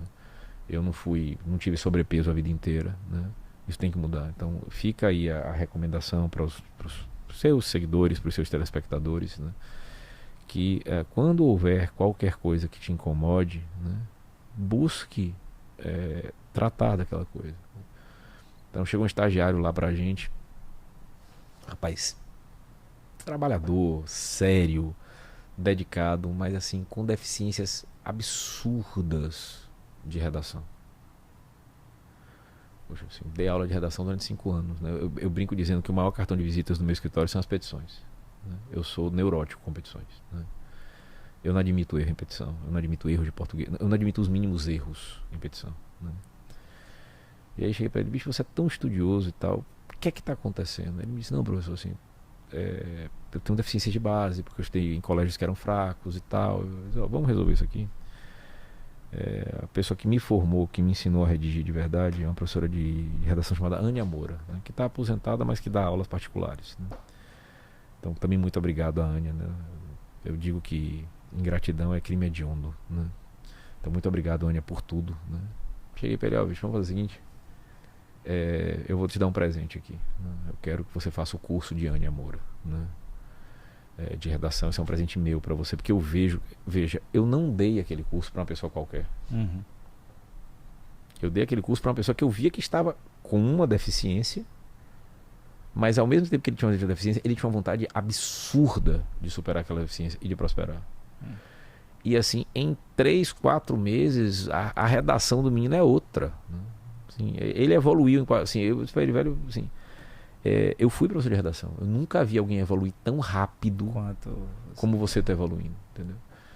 Então, saiba identificar as suas fraquezas, né? Assim, advogar envolve várias habilidades, envolve escrever, envolve falar, envolve estratégias de pensar, o momento que você fala, se é para falar ali, se não é para falar ali, envolve uma série de coisas.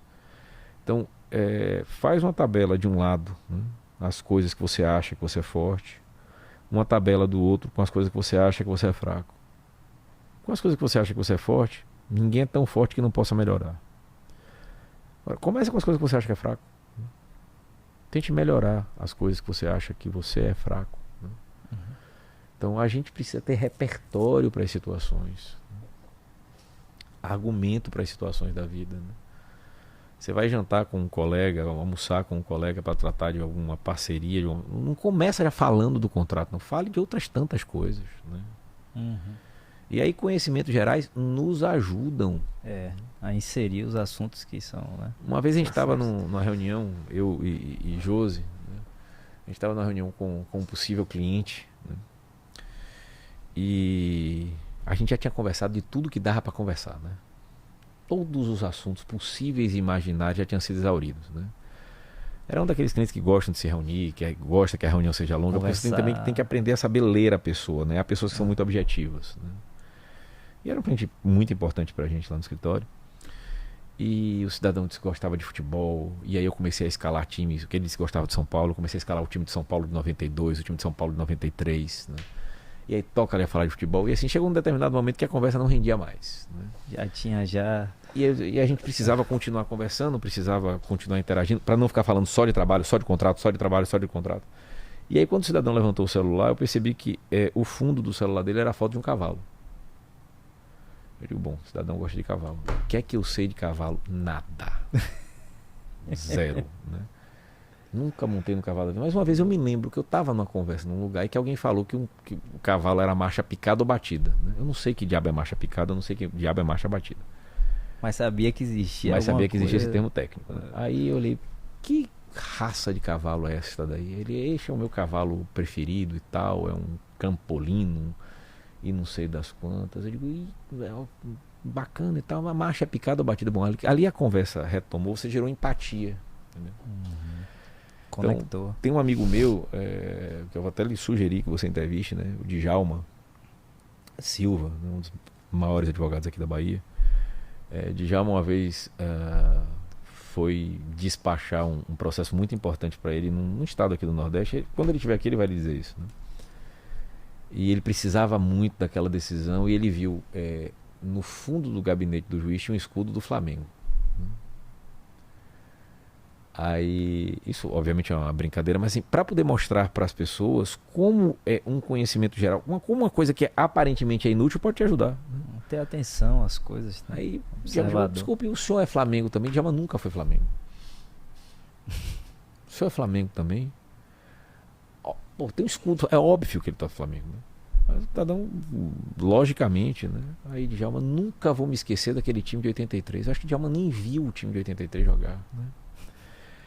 É óbvio que a decisão não saiu favorável ou desfavorável porque Djalma torce pro Flamengo, mas aquilo gera uma conexão.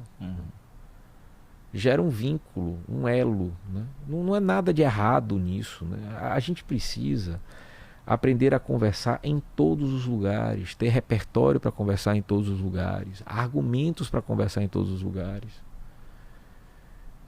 Não se vangloriem da ignorância, de não saber de um determinado assunto. Então, se está num lugar que você não sabe, por exemplo, eu não entendo nada de vinho, zero. Quando eu estou num lugar que as pessoas são apreciadoras de vinho, por favor, me explique. Eu queria entender. Eu não entendo, mas me explique qual é a diferença da uva X para a uva Y. Entendeu? Então, aprendam a buscar. Eu sempre falo para os alunos, os advogados do escritório, o seguinte: em qualquer lugar, e quando eu falo qualquer lugar, é qualquer lugar, em qualquer lugar, você pode conseguir cliente, desde que você esteja antenado. Agora, você vai fazer uma reunião, você começa a conversar com uma pessoa, quantas e quantas vezes no avião, conversando com alguém do lado, você chega, conversa, o que é que você faz, seu advogado, em que área e tal. Tem um cartão aí, e deixei no escritório. Não existe deixar cartão no escritório. Cartão de visita não é caro não, gente. Aí o pessoal diz, porque tem um cartão digital. Tem um cartão digital, mas tenha o diabo do cartão de papel, porque você deixa na mesa o cartão de papel. Ele vai lembrar o cartão digital tem 500 no celular. Então, estejam aptos a abraçar as oportunidades que vão surgir, porque oportunidades surgirão. Basta que vocês estejam atentos a elas, né? O senhor estava falando da redação, eu lembro, assim, eu não lembro se foi no corredor da pós, alguma coisa nesse sentido, mas discutindo sobre meu TCC, e aí, antes de começar a aula, na sexta-feira à noite, né, daquelas, e fui tirar umas dúvidas sobre, né, o meu texto, eu já tinha olhado algumas coisas e tal, e eu tinha escrito um termo. Eu não esqueci disso, eu tinha escrito um termo, mas era um termo assim, porque eu queria quebrar um pouco aquela linguagem rebuscada, queria ficar ali sem ficar muito pesado o texto, algumas recomendações que a gente estava seguindo, e aí o senhor me disse assim, Jorge, não, isso aqui, não existe colocar isso aqui não. Aí eu fiquei meio assim, ele falou, não, Jorge, isso aqui é futebol, isso aqui você coloca num texto de brincadeira, era um termo, né? Mas aqui no texto não, aqui no texto. Aí eu fiquei assim pensando, teve que corrigir, né? A recomendação, claro. Mas aquilo ali, eu nunca esqueci aquilo ali. E aí eu sempre levei isso, né? Pra mim, essa pontuação. Porque muitas vezes a gente está escrevendo, até querendo elaborar o melhor texto possível, sem tentar repetir alguns termos, palavras, principalmente quando os textos são longos e TCC é assim. E aí, por várias vezes, várias, eu citei essa oportunidade que eu tive. Eu falei, olha, certa feita, o professor Gamil me alertou sobre um termo assim, desse jeito. Tome cuidado com essas colocações. Exatamente o ensinamento que o senhor me passou sobre redação. E assim, foi um detalhe também que eu levei e eu não esqueci mais. Né? Eu gosto muito de literatura. Antes de fazer direito, eu só tive dúvida uma vez, né, do que é que eu queria fazer na vida. Né? Se seria fazer direito ou seria ser professor de literatura. Eu cheguei a cogitar a possibilidade de fazer letras para ser professor de literatura. E assim, eu sou assim, apaixonado por Machado de Assis. E você vê em Machado de Assis a preocupação que ele tinha com não só com a forma da escrita, né, mas nos detalhes das palavras. Né? Em O Alienista, o personagem central chama-se Simão Bacamarte. Isso tem um significado. O nome não é a obra do acaso. Aquilo, ali já existe uma ironia. Né? Uma vez eu ouvi uma entrevista do Jorge Amado. Falaram para ele, Jorge, você já escreveu não sei quantos romances. Ele dizendo, uma das preocupações maiores que eu tenho é o nome que eu vou dar para o personagem. Porque o nome já é representativo do personagem. Então, sobre escrita, uma coisa que eu aprendi muito cedo, e para tudo na vida, né? É fundamental ter adequação. Né? Você não vai à praia de terno, mas você também não deve ir para a igreja de sunga. Né? Então, haverá o momento, né, para você falar uma gíria. Escrever bem não é ser pernóstico. Ao contrário, ser pernóstico é escrever mal. Mas há coloquialismos que não cabem num texto científico. E outra coisa, né? Quando você dá uma pedrada na língua portuguesa, é o que eu digo, né? Minha avó dizia assim, vamos supor que aparecesse uma coisinha suja aqui, né? Aí minha avó dizia, e isso aqui é o que você está vendo, né? Imagine o que não está aparecendo. Né? Então, quando você dá uma pedrada na petição, você escreve, por exemplo, houveram problemas, né? O erro da língua portuguesa, ele é de tal forma gritante que ele esconde o que você escreveu, porque só vai chamar atenção para a pedrada que você deu. Então, em relação sobretudo ao título, né, eu sou muito chato com títulos, né, existe uma coisa chamada técnica de lombada. O que é técnica de lombada? Quem pega sua monografia, seu TCC, sua dissertação, sua tese, ao ler o título, ele já tem que saber qual é o tema, qual é o problema, qual é a hipótese. Aquilo dali é para aguçar, é para abrir o apetite do leitor. Então, se você tem um erro na lombada, aquilo dali vai repercutir para todo o trabalho. Para todo o trabalho. Né? Então, quando eu falo para as pessoas, texto científico não é sinal de um texto enfadonho. Não é sinal de um texto chato, pesado. Né? Então, nós precisamos facilitar a vida do leitor. Então, aqui uma recomendação simples para quem está começando a advogar. Você vai fazer alusão a um documento. Você vai fazer referência a um documento. Você diz, na época que o documento era de papel. Então, sei lá, petição de 30 páginas, documento, anexo número tal. Você está anexando, o que é que custa você fazer um print do documento e já botar na petição? Porque você acha que a julgadora vai ficar indo e voltando? Então você coloca o documento em anexo, mas já coloca no corpo da petição. E agora, né, com petições eletrônicas e tal, você pode colocar o hiperlink para a pessoa clicar e já ir para o documento. Já cai direto. Né? Então, tornar o texto mais palatável, né? Tornar o texto mais gostoso de ser lido. Né? Isso é muito importante. Né? Então, e sobretudo, né? Adequar a linguagem para o público. Né? Então, não cabe fazer uma brincadeira, uma pilhéria na sustentação oral. Não cabe. Existem outras formas de quebrar o gelo que não com brincadeira. Aí tem gente que acha que isso Entendeu? é o caminho. Que não com brincadeira. O senhor falou também essa questão de tornar o texto palatável, né? Doutora Alessandra também, Prado, que me orientou na época da graduação, ela, ela me disse, eu lembro como ontem, ela me disse isso, eu escrevi, e aí ela me disse, olha, Jorge, o texto tá bom, mas você precisa melhorar isso. Me pontuou algumas coisas. Uma das coisas que ela pontuou também, e aí já deixo aqui meu abraço aí, minha gratidão também, doutora Alessandra, foi isso. Olha, você não precisa escrever, porque na graduação a gente como aluno, a tendência é a gente querer escrever aquele texto pesado, né, no TCC, aquela coisa mais carregada, que é natural, aconteceu isso comigo. E ela me ajudou a deixar o texto bom, a escrita palatável, é o termo que o senhor utilizou, de uma forma mais leve, mais tranquila. E é um ponto que as pessoas ainda continuam errando. Você falou né? em monografia, né? Só uma curiosidade histórica, né? Você sabe de quem foi a primeira monografia de graduação da Faculdade de Direito da Universidade Federal da Bahia? Não. Minha. Foi. Um dado aí. Eu sou da turma de 97-1, né? Na minha turma havia exigência de monografia. Foi a primeira turma que havia exigência de monografia. Quando a gente estava perto de colar grau, o MEC tirou a exigência de monografia, né? Mas eu já estava com a minha pronta, né? Eu digo, bom, então eu vou defender, né? Vou apresentar e vou defender. E na época o coordenador de curso de graduação aceitou, né, que eu apresentasse a monografia. E essa monografia foi o meu primeiro livro, né, publicado na época pela editora Forense, né? A Função da Pena na Visão de Klaus Roxin, né? Para mostrar para as pessoas isso, assim, dediquem-se. Eu digo, quando estou orientando a monografia, né, eu digo, um orientador experiente, né, consegue perceber quando você construiu um texto, quando você desistiu. Né? Desistiu quando você entrega qualquer coisa. Você abriu um texto, está lá, análise dos princípios. Né?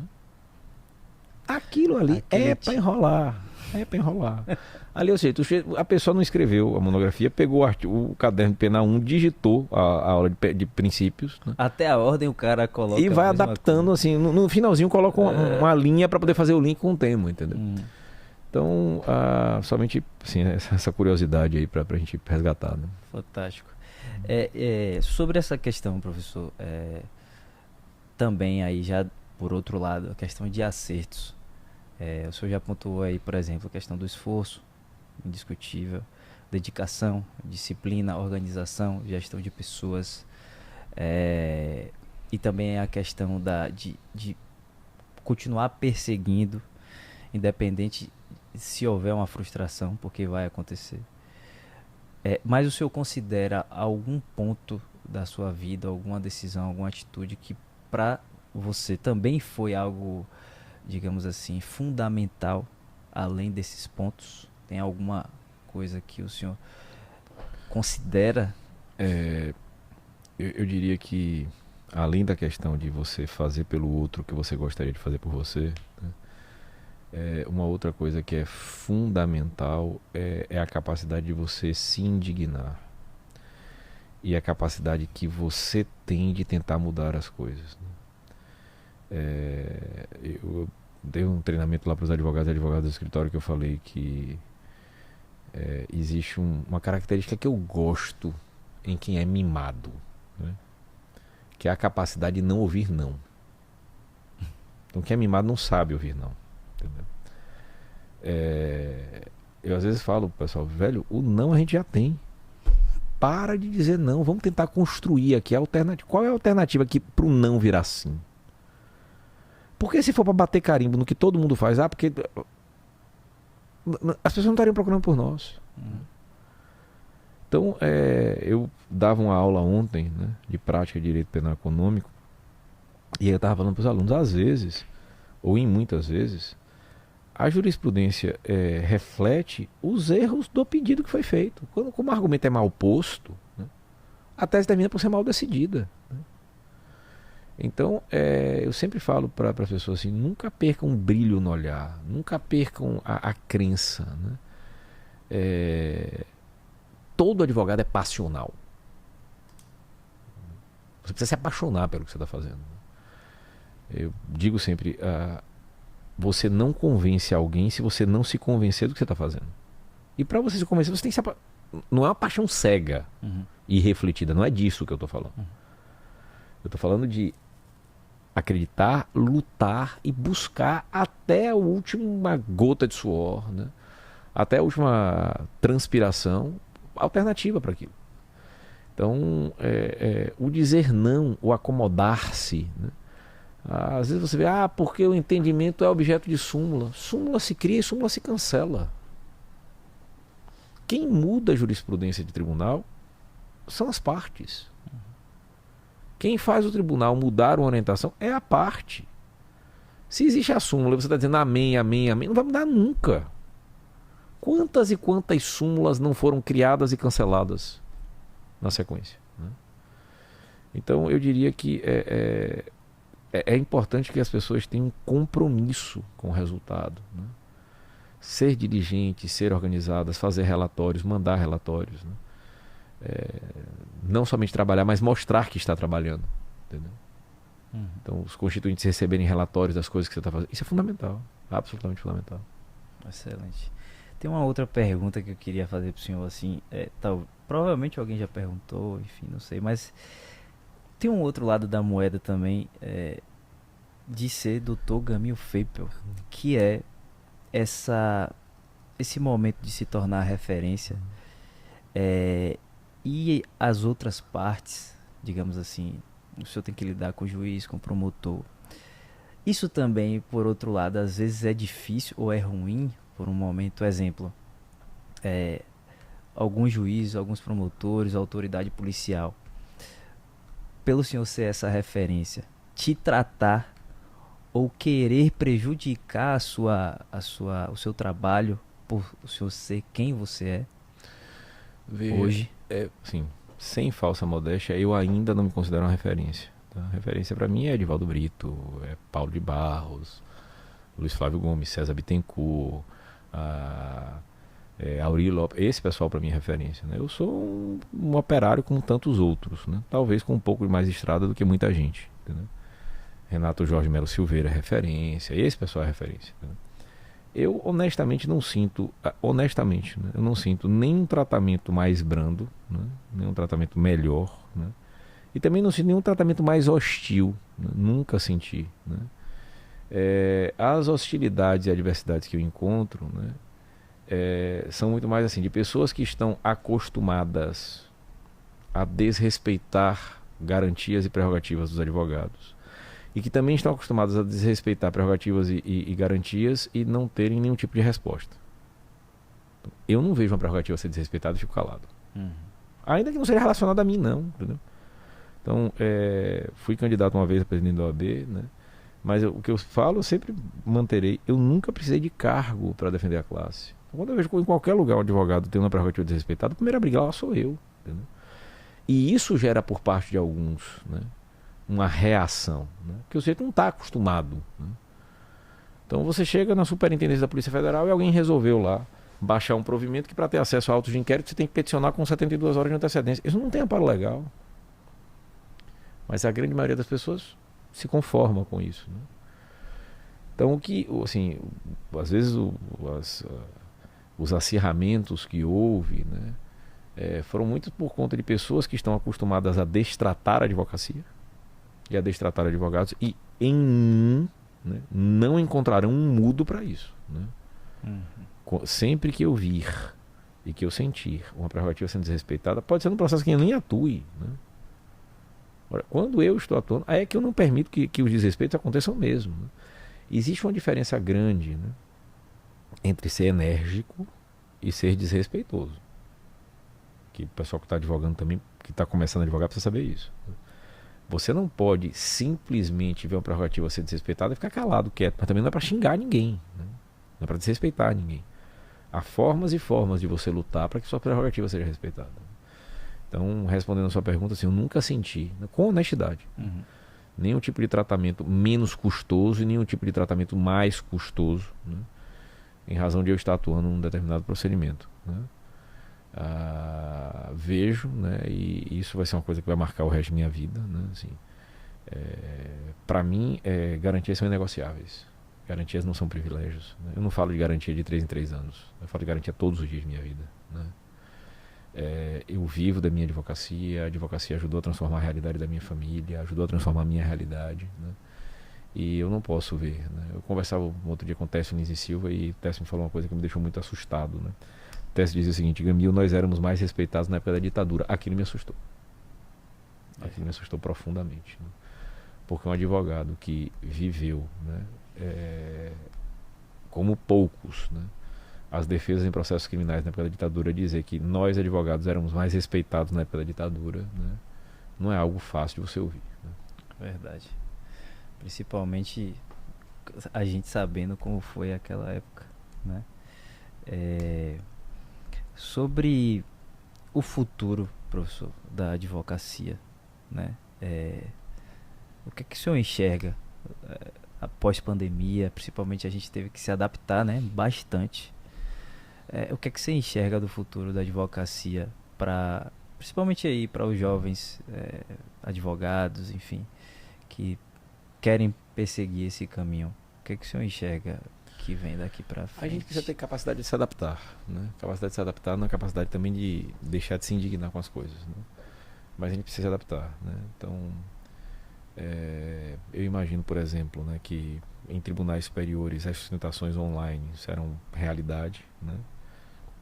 Eu somente não gostarei, né, que isso se torne uma obrigatoriedade, né? Então, se o advogado por N motivos quiser fazer uma sustentação oral online, para não precisar viajar, ou porque não dispõe do recurso para ir, ou porque prefere fazer gravado porque é melhor para ele, porque ele tem dificuldade de falar, ok, entendeu? Mas eu acho que o impacto da oralidade é muito importante, né? Eu penso que todos os jovens e os não tão jovens assim vão precisar se adaptar, né? Vivemos meses muito tenebrosos mesmo, né? Quem disser que não foi impactado pela pandemia, para além das questões de saúde, das pessoas que faleceram, minha solidariedade a quem teve entes queridos que foram vitimados, minha solidariedade também àquelas pessoas que perderam emprego, perderam fonte de renda. Mas quem disser que não foi impactado pela pandemia, me parece que está mentindo, né? Porque acho que em todas as classes, né, isso trouxe reflexos, né? Então, eu penso que assim, os fóruns vão começar a reabrir, mas eu penso também, né, que em algum grau adaptações serão necessárias, né? Outro dia eu precisei fazer uma audiência num tribunal lá do norte, né? Uma audiência de conciliação, né? E eu achei estranho porque a audiência de conciliação é num grupo de WhatsApp. Criam-se um grupo de WhatsApp e você não pode postar áudio, né? Você tem que só escrever, né? Eu digo, é um negócio estranho, né? Porque assim, tudo bem que é uma conciliação, mas você tem uma questão preliminar para suscitar, né? Não pode, né? É estranho, assim, mas aí a gente precisa realmente ter a capacidade de se adaptar a isso. E não vai ser fácil, né? Não está sendo e não vai ser. Não está sendo. Eu queria que, para a gente finalizar aqui nosso bate-papo, o senhor deixasse uma frase de incentivo, algum conselho, mais do que o senhor já deixou aí bastante, de uma forma geral, para o empreendedorismo, porque o senhor é um case de sucesso, eu tenho certeza que eu posso falar isso, e não sou o único.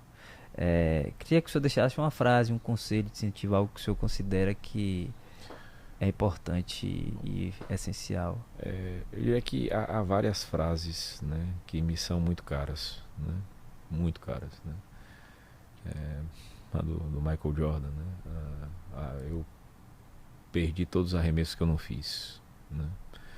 Mas tem uma que eu gosto mais, assim, uma dica que eu gosto muito, que por acaso eu inclusive coloquei no meu convite de formatura, né? É uma citação atribuída a Goethe, quando ele diz que coragem contém genialidade, poder e magia. Sejam corajosos e corajosas, né? Acreditem em vocês mesmos, né? Levantem e durmam todos os dias acreditando que vocês podem melhorar, que vocês podem prosperar, que vocês podem se desenvolver, que vocês podem crescer, acreditando que se constrói uma carreira com trabalho, né? Com dedicação, com estudo, né? E sejam corajosos, né? Coragem para assumir desafios, né? Coragem para atuar nas causas, não é ser irresponsável, né? Você nunca vai me ver, por exemplo, nada contra, pelo amor de Deus, você nunca, se você algum dia me encontrar na Justiça do Trabalho, saiba que eu sou autor, réu ou testemunha, né? Porque eu não sei. Então, se eu não sei, eu não vou fazer aquilo. Eu serei irresponsável se eu assumir uma defesa daquela. Então, sejam corajosos naquilo que vocês acreditam, naquilo que vocês lutam, para aquilo que vocês querem, né? A gente tem um advogado lá agora no escritório, um rapaz recém-formado, foi para São Paulo, fez 2 pós-graduações ao mesmo tempo, uma em Ribeirão Preto, outra em São Paulo, uma distância de 400 quilômetros, ficava indo e voltando de São Paulo, Ribeirão, 1 ano e meio fazendo isso, né? Isso é alguém que é corajoso, né? Que quer investir nele próprio, que quer lutar por isso, né? Então, eu diria, encerrando aqui, coragem, né? A coragem traz com ela muita coisa, né? Muita coisa mesmo. E o medo trava muito, né, professor, as pessoas, né? E aí, o medo é incapacitante, né? O medo é incapacitante, né?